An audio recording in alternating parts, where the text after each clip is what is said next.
Magandang araw sa ating lahat. Tayo ay lubos na nagagalak sapagkat ang pambansang pulisya ay mayroon ng sariling news network sa YouTube, ang Police News Network o PNN.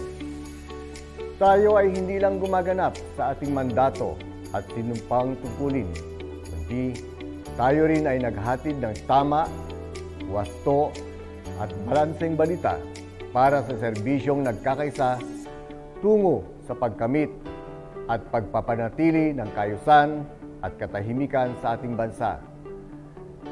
Panoorin at suportahan ang Police News Network. Ako si Police General Benjamin C. Acorda Jr., ang inyong Chief PNP para sa Police News Network. Alagad ng batas, tagataguyod ng balitang pulis. Maglilingkod sa bawat Pilipino at magbibigay ng tamang impormasyon para sa tahimik at maayos na Pilipinas. Police News Network, alagad ng batas, tagapagtaguyod ng balitang pulis, sandigan ng mamamayan, patnubay ng katotohanan. Live mula sa Campo Crame, maghahatid ng pinakahuling kaganapan at nagbabagang balita. Ito ang PNN Police News Network. At ngayon, ang inyong mga tagapagbalita. Magandang araw Pilipinas, ako ang inyong alagad ng batas, tagataguyod ng balitang pulis, Master Sergeant Vanessa Villanos. Maghahatid ng tamang balita, kwento ng pulis at serbisyo para sa mamamayan at ito ang PNP News Online, ang pangunahing balita ng Police News Network. Alagad ng batas, tagataguyod ng balitang pulis.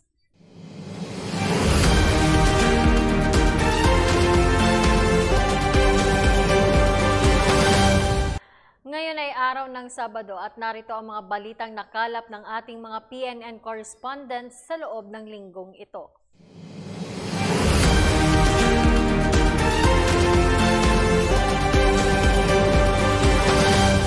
Para sa ating unang balita, sinira at sinunog ng kapulisan sa Central Visayas ang 10 milyong pisong halaga ng marijuana na resulta ng kanilang walang humpay na operasyon kontra illegal na droga. Yan ang balitang ibabahagi sa atin ni Patrolman Edmerson Lapitan. Umaabot sa 10 milyong halaga ng marijuana ang sinira ng otoridad dito sa Central Visayas kasunod ng pagkakadiskubre ng 2 plantasyon sa Cebu City nito lamang Sabado. Ang naturang operasyon ay inilunsad matapos makumpirma ang impormasyon na natanggap mula sa isang concerned citizen tungkol sa umano'y plantasyon ng marijuana. Sa pangunguna ng matauhan ng City Mobile Force Company ng Cebu City Police Office, katuwang ang Naval Forces Central, Talamban Police Station at mga opisyales ng barangay, isang operasyon ang agad na inilunsad ng grupo sa Sitio Mitol, Barangay Tagbao, Cebu City. Tinatayang nasa 25,000 stocks ng fully grown marijuana ang tumambad sa grupo na agad naman nilang pinagbubunot at sinunog. Samantala, pinaghahanap na rin ng otoridad ang umano'y nakatakas na kinilalang magsasaka at tagapangalaga ng naturang plantasyon na si alias Boy. Sa isang pahayag, pinuri ni Police Brigadier General Anthony A. Abrin, Regional Director ng Police Regional Office 7, ang grupo sa likod ng mahusay at matagumpay na operasyon. Mula dito sa Cebu City Police Office, ako inyong Police News Network Correspondent Patrolman Edmerson Lapitan. Alagad ng batas, tagataguyod ng balitang pulis. Maraming salamat, Patrolman Lapitan. Samantala, labis naman ang ikinatuwa ng mga magulang sa isinagawang pamamahagi ng libreng school supplies ng mga tauhan ng 9th Mobile Force Company, Regional Mobile Force Battalion, National Capital Region para sa mahigit 100 mag-aaral ng Barangay Payatas, Quezon City. Yan ang magandang balitang hatid sa atin ni Patrolwoman Renalyn Tangiak. Pasukan na naman at ika nga ipaniguradong ang mga magulang ay napapaisip sa mga gastusin ng kanilang mga anak. Subalit ang RMFP and CRPO, partikular na ang 9th Mobile Force Company na pinamumunuan ni Police Captain Lee Marvin L. Suwayban ay nagtungo sa Bulacan Street, Barangay Payatas, Quezon City upang maghandog ng programang tiyak na ikakatuwa ng mga mag-aaral, lalong-lalo na ang kanilang mga magulang. Ang nasabing kumpanya ay namahagi ng libreng school supplies sa mahigit 100 ng mga mag-aaral ng nasabing lugar. Sa pagkakataong ding ito, naglunsad sila ng feeding program activity na lubos namang ikinatuwa ng mga residente. Bago pa man matapos ang programa ay binahagi ng isa sa mga residente ang pasasalamat sa isinagawang aktibidad ng pulisya.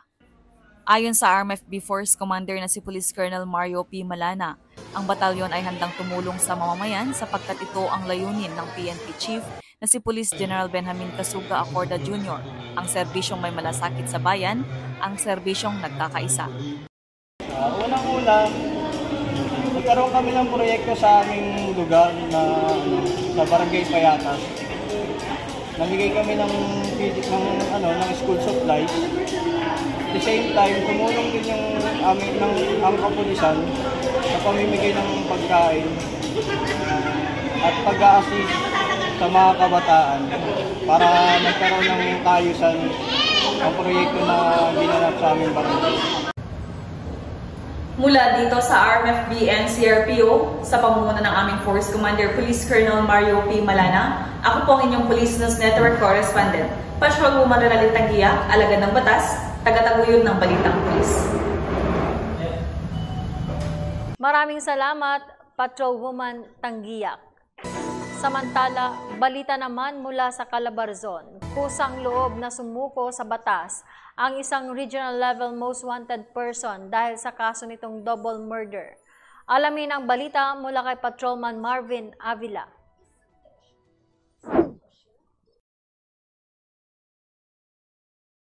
Tinaguri ang regional level most wanted person sa kasong double murder, sumuko sa batas nitong bandang tanghali ng 15 ng Agosto, taong kasalukuyan, sa Barangay San Andres, Candelaria, Quezon.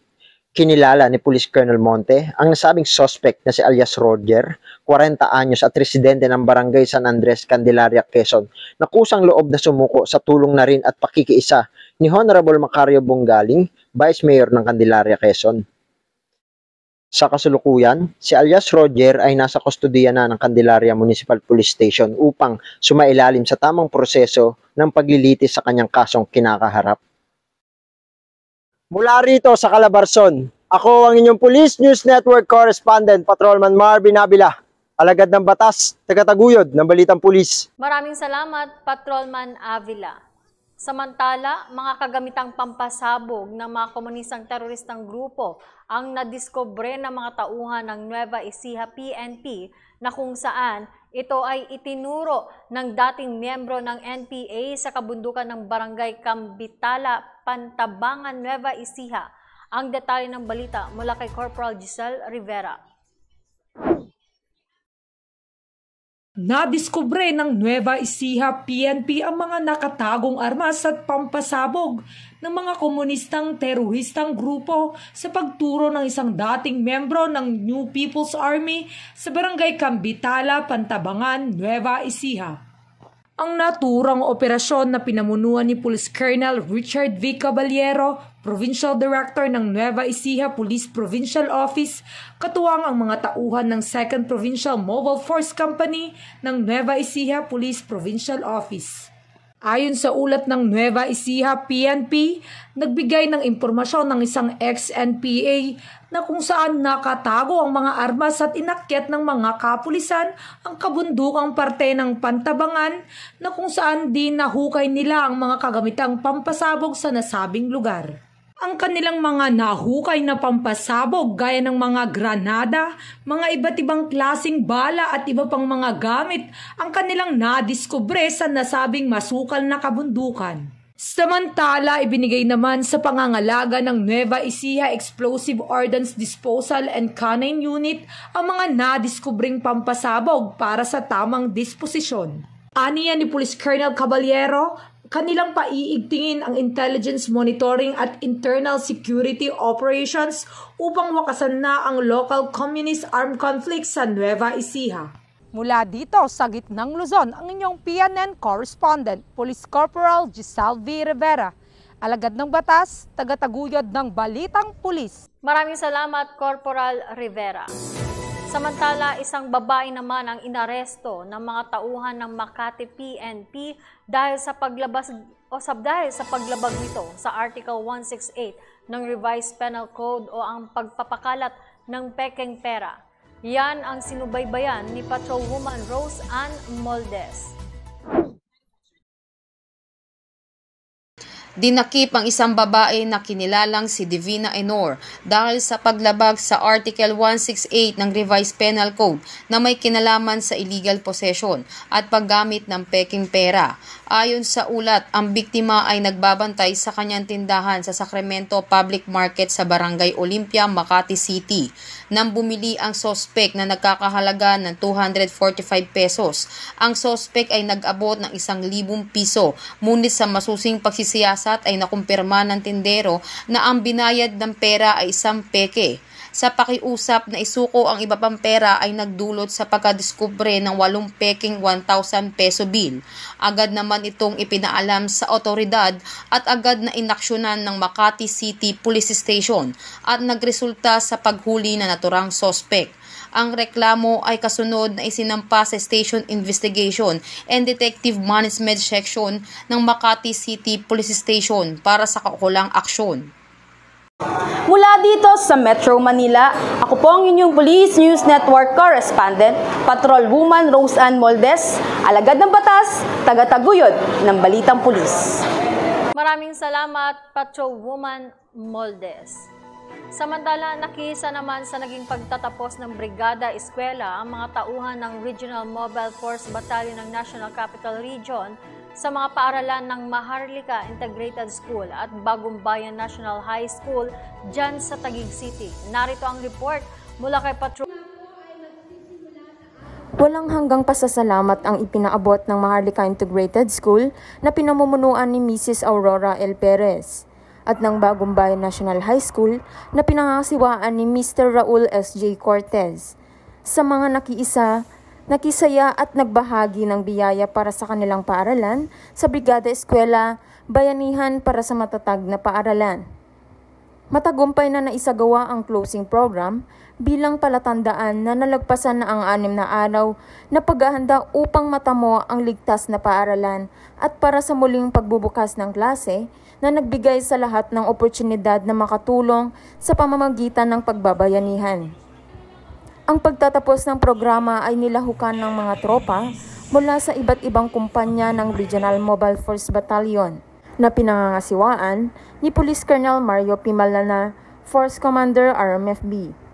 Sa kabila ng pagtatapos ng programa ay hindi pa rin dito nagtatapos ang pagbibigay tulong at malasakit. Bagkus ang serbisyong nagkakaisa ay patuloy na maipamalas hindi lamang sa paaralan kundi pati na rin sa komunidad. Ang pamunuan po ng Bagong Bayan National High School ay lubos na nagpapasalamat kay Police Colonel Mario Malana, First Commander Regional Mobile Force Battalion, at kay Police Major Edgardo Tigbao, Chief Battalion Community Affairs Section, at sa lahat po ng kapulisan na tumulong po sa amin ngayong Brigada Eskwela 2023. Malaki po ang aming pasasalamat sa kanilang tulong sa pagpapaganda po ng ating mga classroom, lalo na po sa ating reading room na nakikita niyo po ngayon. Kaya malaking tulong po ito sa mga estudyante namin may kahirapan sa pagbasa. Kaya yung ginawa po nila na pagpipintura dito ay nagresulta po sa isang maganda at maayos na classroom na magagamit po namin ngayong school year. Kaya lubos po kami nagpapasalamat sa inyo lahat. Maraming salamat po. Mula rito sa RMFB and CRPO, sa pamumuno ni Police Colonel Mario Pimalana, ako po ang inyong Police News Network Correspondent, Patrol Woman Evelyn T. Lumabi, alagad ng batas, taga-taguyod ng Balitang Pulis. Maraming salamat, Patrol Woman Lumabi. Sa kaugnay na balita, kabilang din sa nakilahok at nagbigay kasiyahan sa naging Brigada Eskwela sa Manuel Rojas High School ang mga miyembro ng PNP Dance and Fitness Team sa kanilang naging dance fitness activity dyan sa Quezon City. Kasama natin sa balitang yan si Staff Sergeant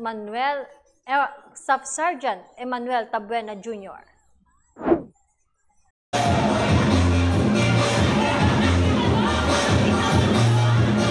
Sumiklab ang enerhiya at pagkakaisa sa araw ng Brigada Eskwela sa Manuel A. Rojas High School sa Diliman, Quezon City sa pamamagitan ng isang masiglang dance fitness activity na pinangunahan ng PNP Dance and Fitness Team.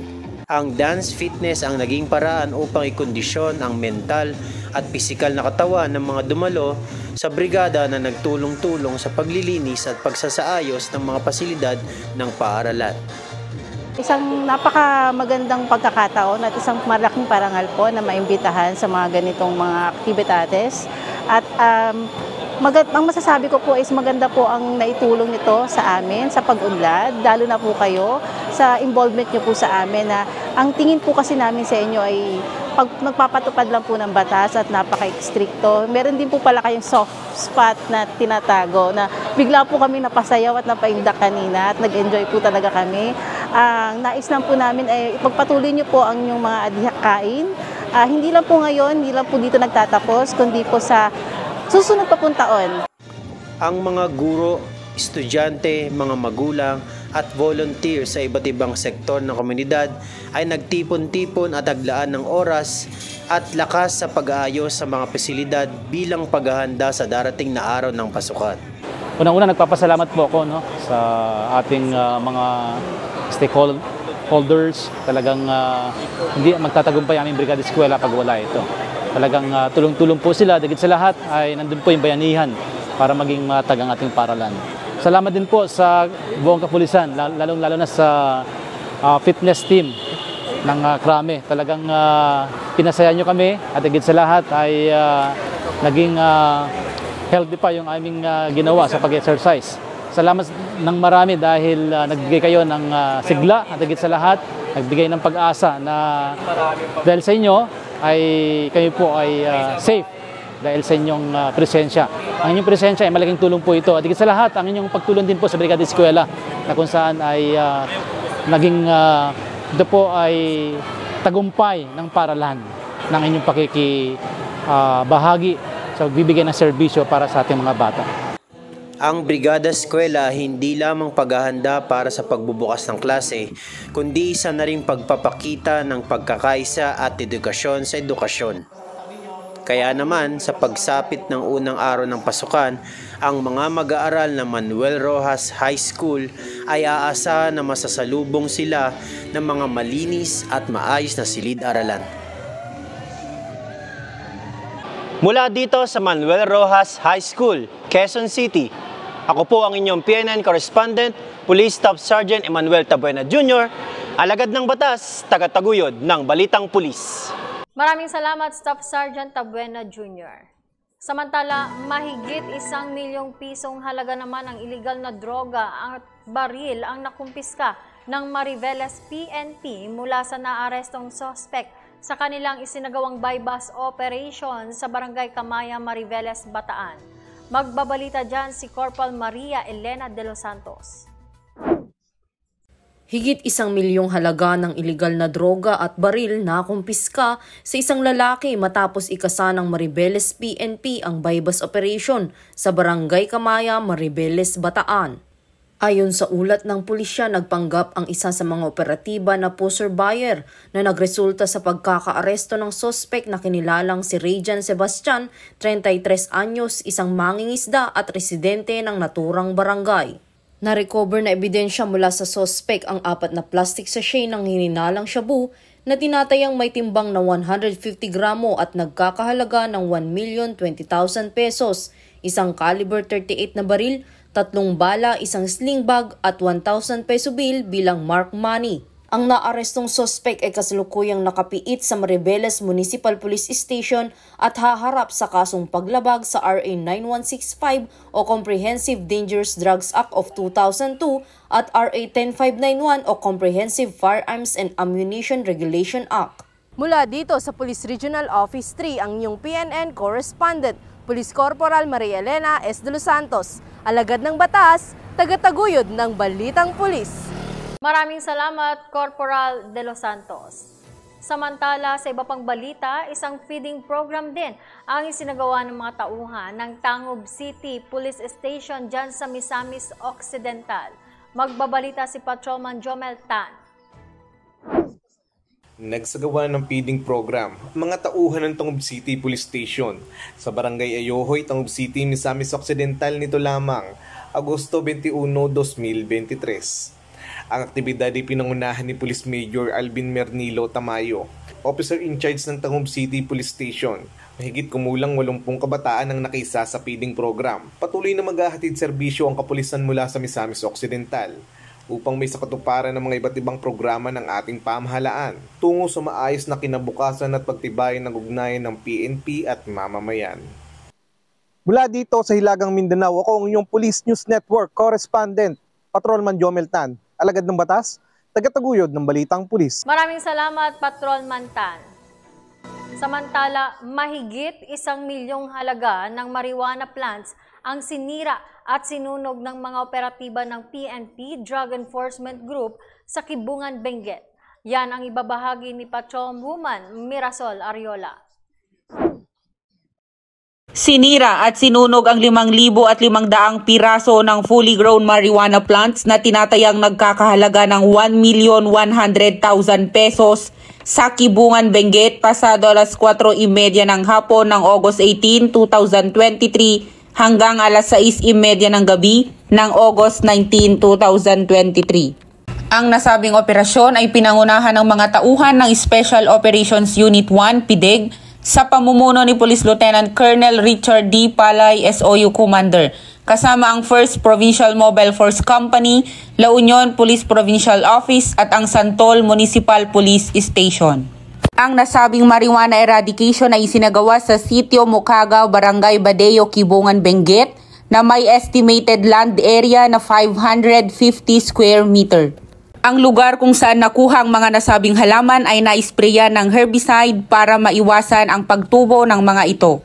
Walang cultivator ang nahuli sa nasabing operasyon ngunit hindi tumitigil ang PIDEG sa pamumuno ni Acting Director Police Colonel Junicio B. Bartolome Jr. na hanapin ang mga lugar na posibleng napagtatamnan ng mga ipinagbabawal na halaman. Sa mga nais magsumbong, maaari kayong mag-text o tumawag sa mga numerong nasa screen. Para sa serbisyong nagkakaisa, sagot sa pagsugpo ng illegal na droga. Mula sa tanggapan ng PNP Drug Enforcement Group, ako ang inyong Police News Network Correspondent, Patrolwoman Mirasol Ariola. Alagad ng batas, tagataguyod ng balitang pulis. Maraming salamat, Patrolwoman Ariola. Samantala, isang barangay tanod ang arestado matapos makuhanan ng illegal na droga, baril at granada sa ikinasang operasyon ng mga otoridad sa San Rafael, Iloilo. Ang balita mula kay Patrolman Brent Marks Ngayaan. Kalaboso ang isang barangay tanod matapos masakote at makuhaan ng illegal na droga, baril at pampasabog sa isinagawang bypass operation ng San Rafael PNP sa Siso Daga, Barangay Bagakay, San Rafael, Iloilo kahapon alas 9:30 ng umaga, ika-20 ng Agosto. Kinilala ni Police Lieutenant Henner Buena, officer in charge ng San Rafael Municipal Police Station, ang subject person na si John Paul Baclagon, 23 anyos, isang barangay tanod at residente ng nasabing lugar at itinuturing na street level individual. Nakuha kay Baclagon sa isinagawang pagrekisa ang 5 pakete na naglalaman ng pinaghinalang shabu, kabilang na ang bypass item na may bigat na 2 gramo at nagkakahalaga ng 20,000 pesos. Na-recover din sa posesyon ng suspect ang isang hand grenade, isang unit ng caliber 22 revolver, 800 pesos na proceed money, 5,000 pesos budol money, isang unit ng handheld radio, isang pirasong small knapsack at Uzi 125 motorcycle na ginamit ng suspect.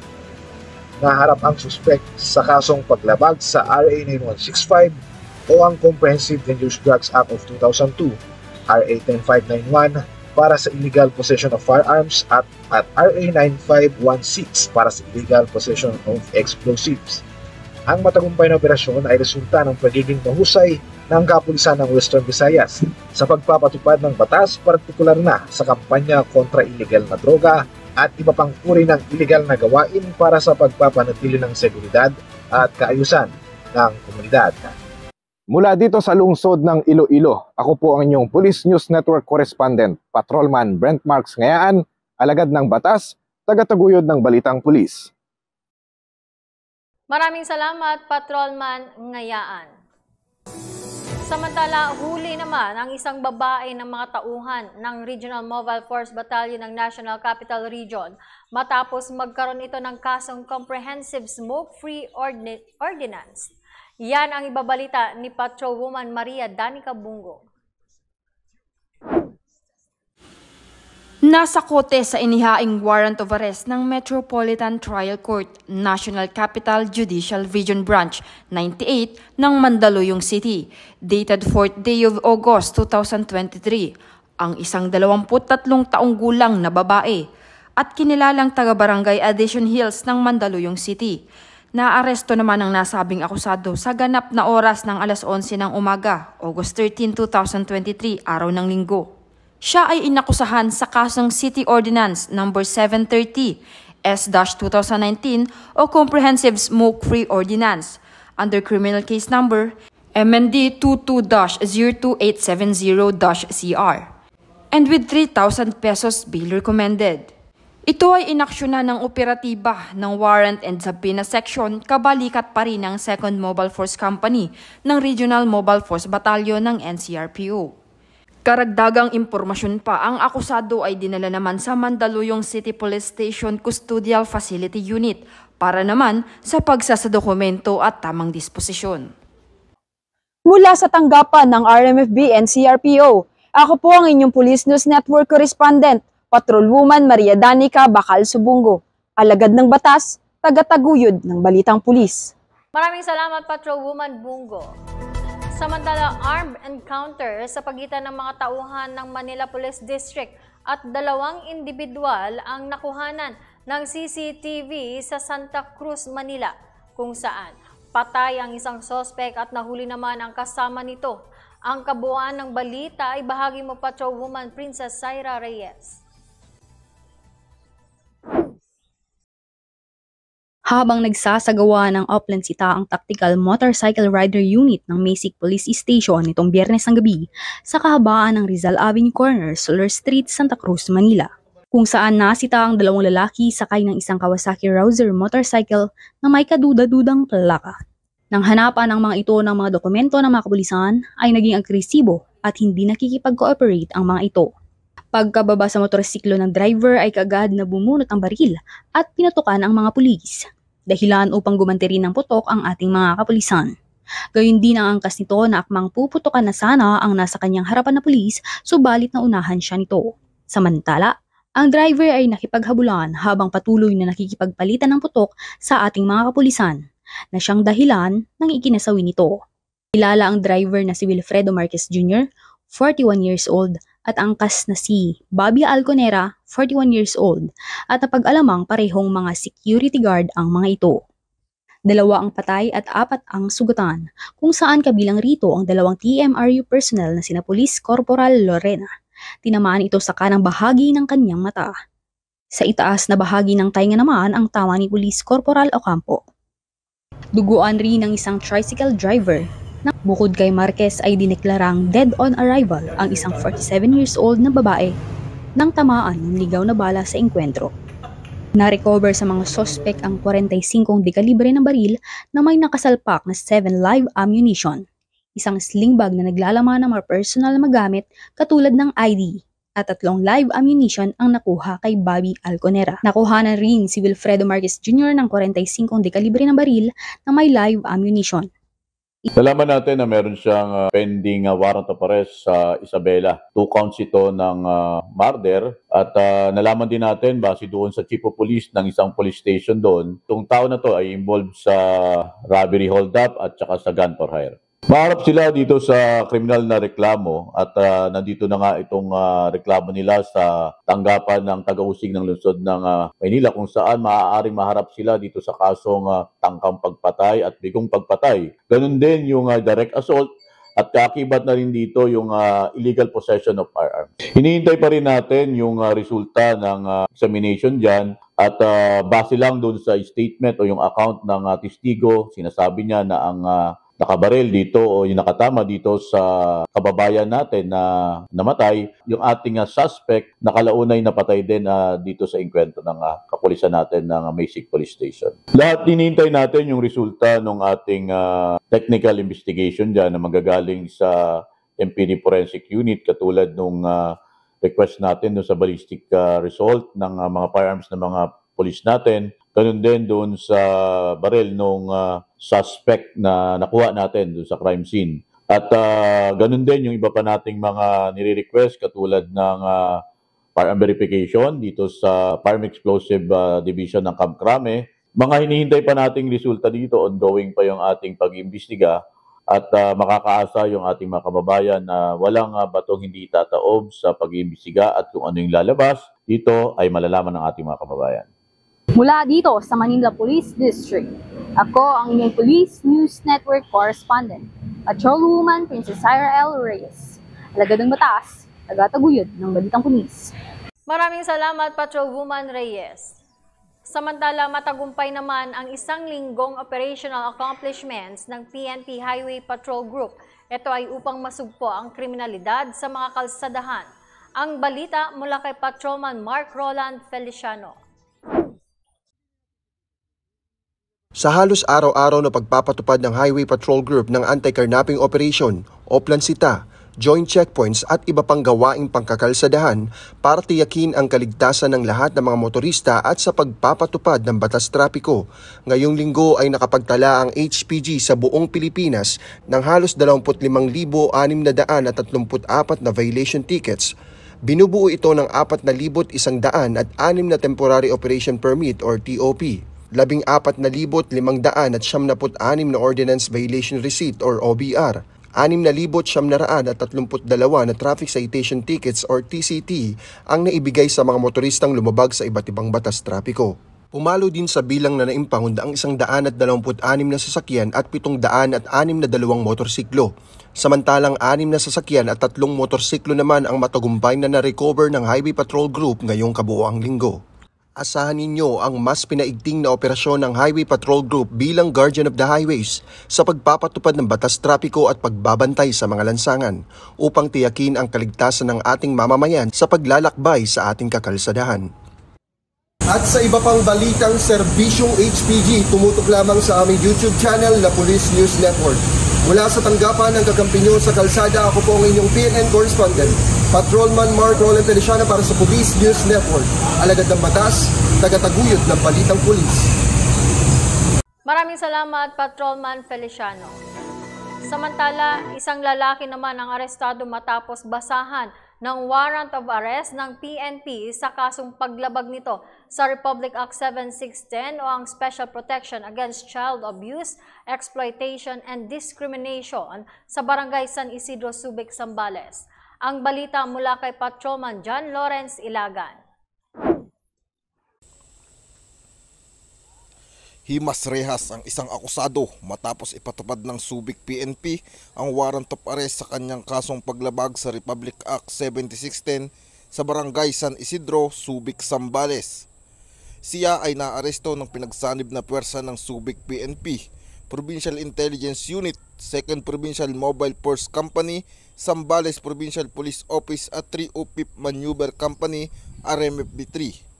Ang naturang warrant of arrest ay inisyu ni Honorable Alicia L. Santos, Presiding Judge, Regional Trial Court, 3rd Judicial Region, Branch 73, sa kanyang kasong paglabag sa Republic Act 7610 o Special Protection of Children Against Abuse, Exploitation, and Discrimination Act. Ang akusado ay kasalukuyang nakapiit sa Subic Municipal Police Station Detention para sa wastong disposisyon. Mula dito sa gitnang Luzon, ako ang inyong PNN correspondent, Patrolman John Lawrence B. Ilagan, alagad ng batas, tagataguyod ng balitang pulis. Maraming salamat, Patrolman Ilagan. Samantala, patuloy pa ring umaarangkada ang PNP Isabela sa paghandog ng pabahay project. Patunay dyan ang ika-56 na benepisyaryo na ginawaran ng naturang proyekto sa Barangay San Antonino, Burgos, Isabela. Ang magandang balitang yan ibahagi mo, Patrolman Raymart Paul Almondia.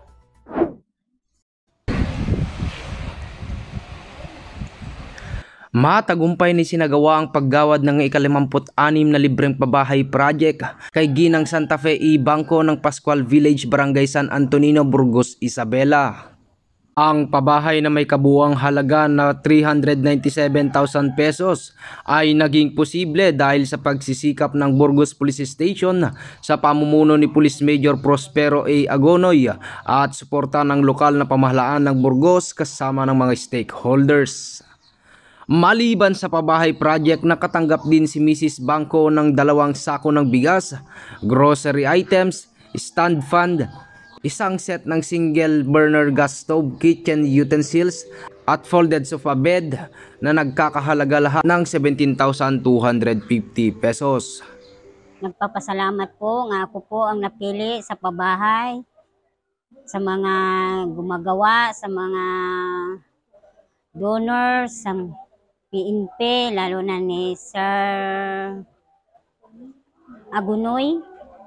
Katuwang sa aktibidad si Police Captain Perla S. Pagulayan ng Isabela Police Provincial Office, mga ibang miyembro ng Local Government Unit ng Burgos, barangay officials, Malig Plain Masonic Lodge No. 191, Burgos Pioneer Cagayan Valley Eagles Club, Axert Alakdan, Isabela Icon Dimalupig Eagles Club, Faith-Based Advocacy Support Group at iba pang mga force multipliers. Lahat ng mga police station sa buong region to, kasama na ang Burgos Police Station, ay pumipili kami ng mga pamilya na kung saan ay siyang nakikita namin na poor or poorest among the poor na family, at sila talaga yung maaawardan or mabibigyan ng libreng pabahay para makatulong tayo. At dahil sa ang kapulisan naman ay walang sapat na resources, humihingi tayo ng mga tulong sa LGU, sa non-government organization, at sa mga iba't ibang sektor na pwedeng makatulong. Ang pagsusumikap sa programang ito ay para sa suporta sa EO number 70 o ang NTF-ELCA na naglalayong makapaghandog ng disenteng tahanan sa mga kapuspalad na mamamayan. Mula dito sa lalawigan ng Isabela, ako ang inyong Police News Network Correspondent, Patrolman Raymart Paul Almondia, alagad ng batas, tagataguyod ng balitang pulis. Maraming salamat, Patrolman Almondia. Samantala, sa iba pang balita, walang kawala naman ang isang lalaking matapos madakip sa ikinasang operasyon ng mga otoridad sa kaso nitong carnapping sa Bautista, Pangasinan. Ang detalye ng balita, ibahagi mo, Patrolman Viljan Kumilang. Timbog ang isang lalaki matapos itong maaresto sa isinagawang Manhunt Charlie Operation ng Bautista PNP bilang Lead Unit, Regional Intelligence Division, Pangasinan Intelligence Unit at RMFB 104th Maneuver Company sa Bautista, Pangasinan. Bandang alas 3 ng tanghali nang maaresto ang sospek sa bisa ng warrant of arrest at ito ay naharap sa kasong karnaping na may 300,000 pisong piyansa. Matapos maaresto ang individual, agad naman itong dinala sa Rural Health Unit, Bautista, Pangasinan para sa medical legal examination at matapos ay dinala sa himpilan ng Bautista PNP para sa tamang disposisyon. Samantala, nangangako naman ang Bautista PNP na hindi sila titigil sa pagpapanatili ng katahimikan sa kanilang nasasakupan nang sa gayon ay manatiling payapa at ligtas ang mga naninirahan dito. Mula dito sa Ilocos Region, ako ang inyong PNN Correspondent, Patrolman Viljon Kumilang, alagad ng batas, tagataguyod ng balitang pulis. Maraming salamat, Patrolman Kumilang. Samantala, Taekwondo Belting Promotional Test sa mahigit 50 Taekwondo players ang isinagawa ng Regional Mobile Force Battalion ng National Capital Region na kung saan ginanap sa Hinirang Hall, Camp Bagong Diwa, Taguig City. Yan ang sinubaybayan ni Patrolwoman Renalyn Tangiak. Mahigit 50 na kabataan ang kalahok sa Taekwondo Belt Promotion na inulunsad ng RMFB sa NCRPO Hinirang Hall, Taguig City. Pinangunahan ni Police Staff Sergeant Marvin T. Pababero ang nasabing aktibidad. Ang programang ito ay hindi nilimitahan sa mga kabataan dahil kasama dito si Mrs. Maria Gina Villaferte, 56 years old. Isa lamang ito sa mga aktibidad ng RMFB NCRPO na sumusuporta sa BIDA program ng DILG Secretary, Buhay Ingatan, Drogay Ayawan. Ayon sa RMFB Force Commander Police Colonel Mario P. Malana, mahalaga ang pagsasagawa ng mga ganitong aktibidad sapagkat hindi lamang dagdag kaalaman kundi malaking tulong ito para sa pagsugpo sa mga suliranin na kinakaharap ng ating lipunan. Ani pa niya, suportado siya dito kaya naman ang bunsong anak nito ay kalahok na rin sa nasabing programa. from white belt, nakita nyo yung yellow, yung blue, doon mo malalaman yung kung nag-improve yung skill nila. Nadadagdag, ibig sabihin, habang nag-improve yung skill nila, mas nagiging disiplinado yung bata. Ito po sa taekwondo po is para po lumakas yung inyong immune system po. Kasi kailangan po lang matanda na yung humaba pa yung buhay natin. Kailangan po natin yun. Yun po, kailangan. Tapos yung ako ko, sinabayan ko na din. Yun po. Okay naman. At ano pa ako, magiging blue pa rin po ako. Maayos naman po. Para sa ano kasi yung mga pulis po ang nagtuturo. Ano po, yung kasi hindi naman lahat ng pulis masama. May mga matitinong pulis katulad nila Coach Marvin Pababero, katulad nyo, hindi po lahat masama. Mula dito sa RMFB and CRPO, ako po ang inyong Police News Network correspondent.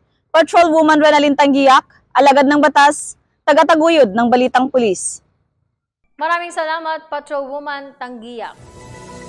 Samantala, dumako naman tayo sa balita mula sa Rehiyong 13. Baril, bala at gamit pampasabog ng makakaliwang grupo naman ang nahukay ng mga otoridad sa Surigao del Sur. Ang ulat mula kay Patrolman Raymart Gagante. Sa pinagsamang puwersa ng Surigao PNP at Philippine Army, nahukay ang mga gamit ng mga makaliwang grupo sa Sitio Hilamon, Barangay Burgos, Cortez, Surigao del Sur. Sa tulong ng impormasyon mula sa concerned citizen, agad na nagsagawa ng operasyon at nahukay ang isang carbine rifle na may 10 magasin na kargado ng mga bala, 2 AK-47 rifles na may 3 magasin na puno ng mga bala at 3 materyales na gamit sa IED. Batay sa intelligence report, ang mga na-recover ay pag-aari ng Weekend Guerrilla Front 30 Northeastern Mindanao Regional Committee. Dinala ang mga baril at bala sa Surigao del Sur Provincial Forensic Unit para sa ballistic examination, habang ang mga IED materials ay ito-turn over sa Surigao del Sur Provincial Explosive Ordnance Disposal and Canine Unit para sa kaukulang disposisyon. Mula dito sa Police Regional Office 13, nagbabalita ang inyong PNN correspondent, Patrolman Raymart L. Gagante. Alagad na batas, tagataguyod ng balitang pulis. Maraming salamat, Patrolman Gagante. Sa iba pang balita, sa ikinasang anti-illegal drugs operation ng pambansang pulisya, isang high-value individual ang arestado matapos makuhanan ng mahigit 3 milyong pisong halaga ng shabu sa Barangay Kutod, Angeles City. Ang detalye ng balita, ibahagi mo Corporal Giselle Rivera. Nasa batang higit 3 milyong halaga ng iligal na droga at isang high-value individual ang arestado matapos ang anti-illegal drug operation ng mga operatiba ng Angeles City PNP sa Barangay Kutod, Angeles City. Kinilala ang isang drug personality na si Matarintes Mariga alias Ate, isang high-value individual, 25 anyos, residente ng San Miguel, Quiapo, Manila.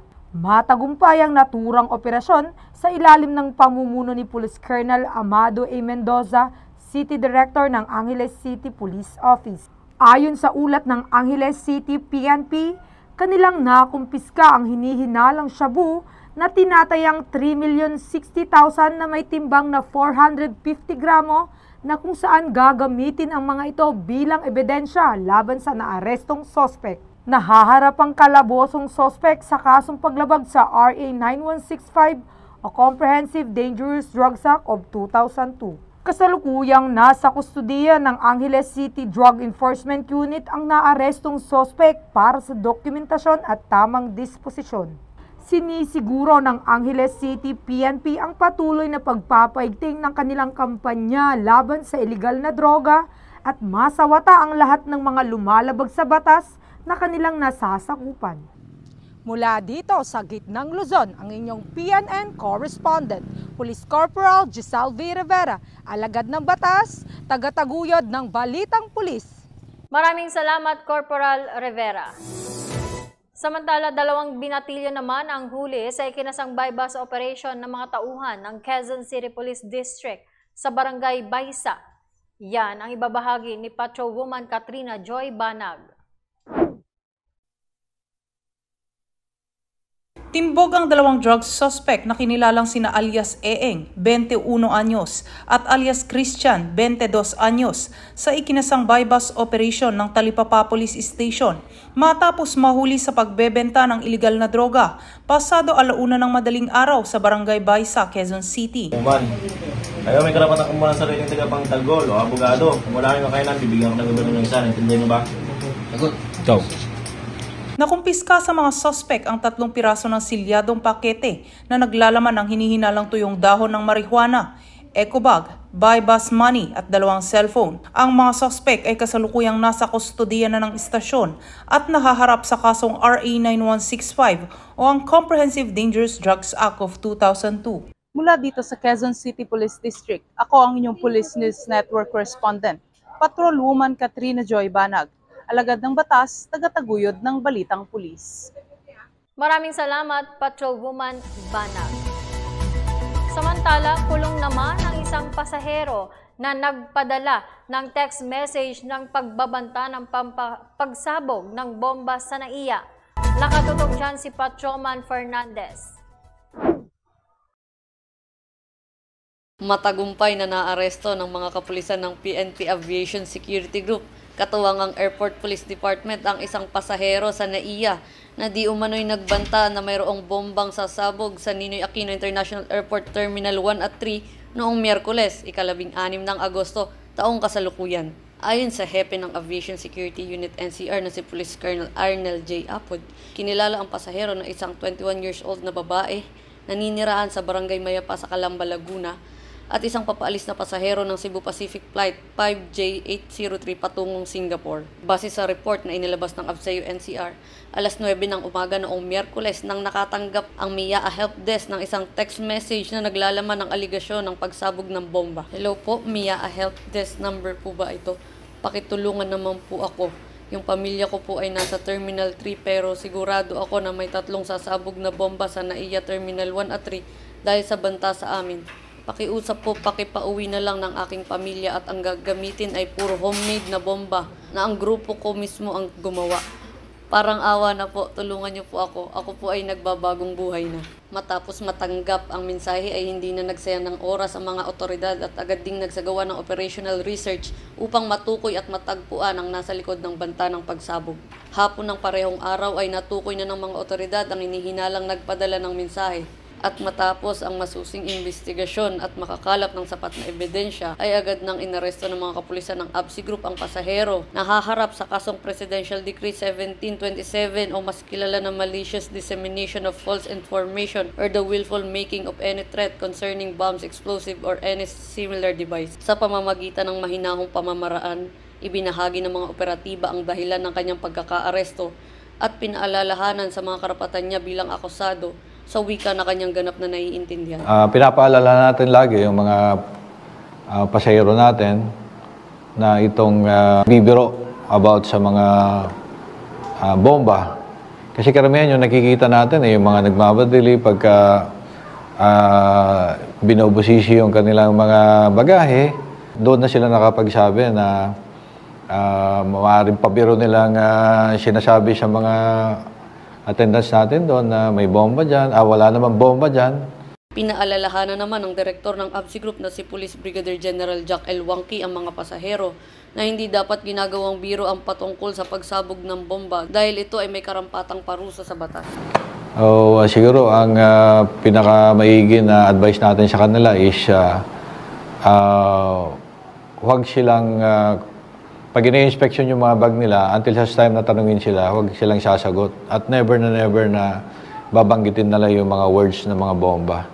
Dagdag pa niya, paiigtingin pa ang mga information drive na isasagawa ng ABSI Group upang mas maitaas ang kamalayan ng publiko sa mga batas na pangunahing ipinapatupad sa lahat ng paliparan ng bansa. I-enhance pa rin natin yung pag-disseminate natin about sa batas na ito para ang ating mga mananakay, yung mga pasahero ay ma-educate about law na ito.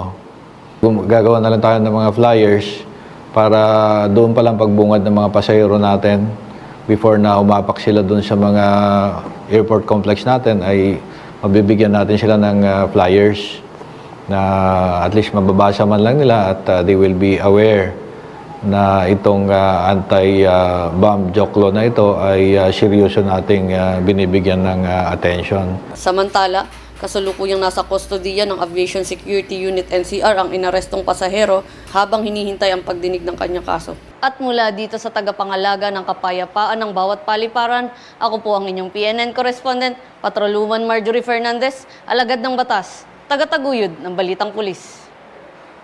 Maraming salamat, Patrolwoman Fernandez. Samantala, isang charity ride at community outreach program naman ang isinagawa ng PNP Highway Patrol Group kung saan umabot sa 400 grocery package ang ipinamahagi sa mga residente ng Barangay New La Union, Sarangani Province.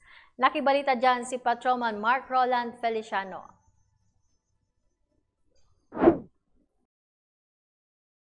Nagsagawa ng charity ride at outreach program ang Regional Highway Patrol Unit 12 sa pangunguna ni Police Captain Omar C. Barret, Chief PCR ng RHPU 12. Kasama ang iba't ibang riders enthusiasts, kabilang dito ang United Riders for One Mindanao, Charity Riders for One Mindanao Sergeant, EMCRC Class 07-2022 Griffin Legion at Jensen Feelers of Justice Eagles Club na ginanap sa Barangay New La Union, Maitum, Sarangani Province nitong ika-20 ng Agosto ng taong kasalukuyan.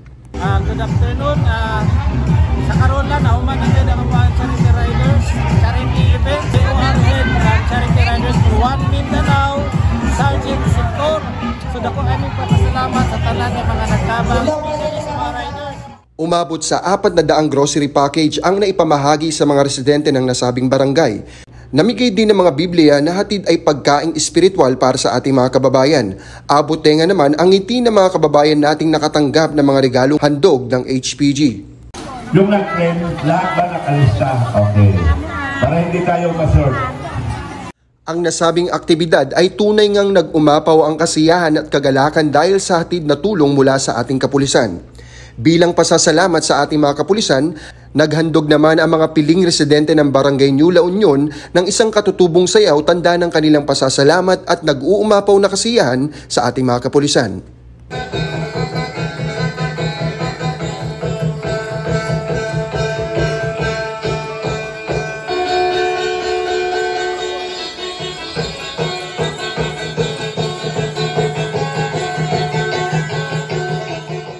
Ang makapagbigay ng ngiti at kasiyahan sa ating kapwa ay bagay na di matutumbasan ng kahit na anumang material na bagay. Ito'y patunay na sa pamamagitan ng pagkakaroon ng pagmamahal at malasakit sa bawat taong nangangailangan, maliit man ito o malaki basta't bukal sa puso, ito'y malaking tulong na at ngiti sa bawat isang makakatanggap nito. Kami ang Highway Patrol Group, ang kakampi nyo sa kalsada na patuloy na magbibigay ng serbisyong may puso at malasakit na mula sa serbisyong nagkakaisa.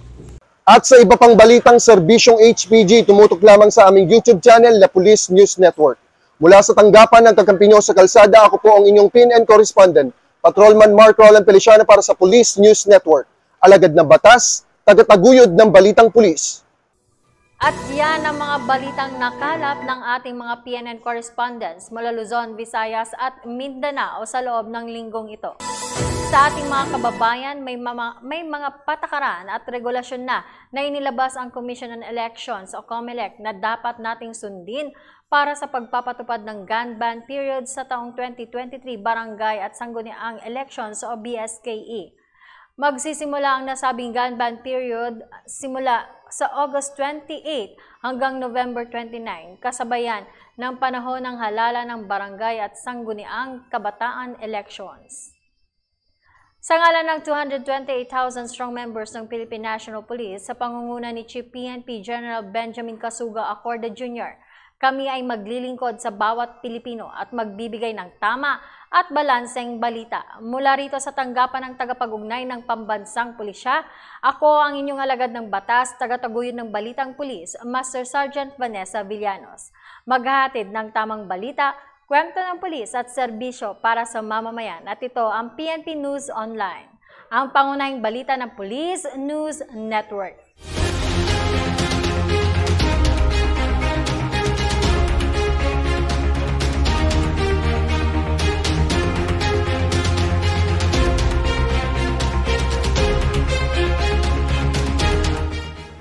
Police News Network, alagad ng batas, tagapagtaguyod ng balitang pulis.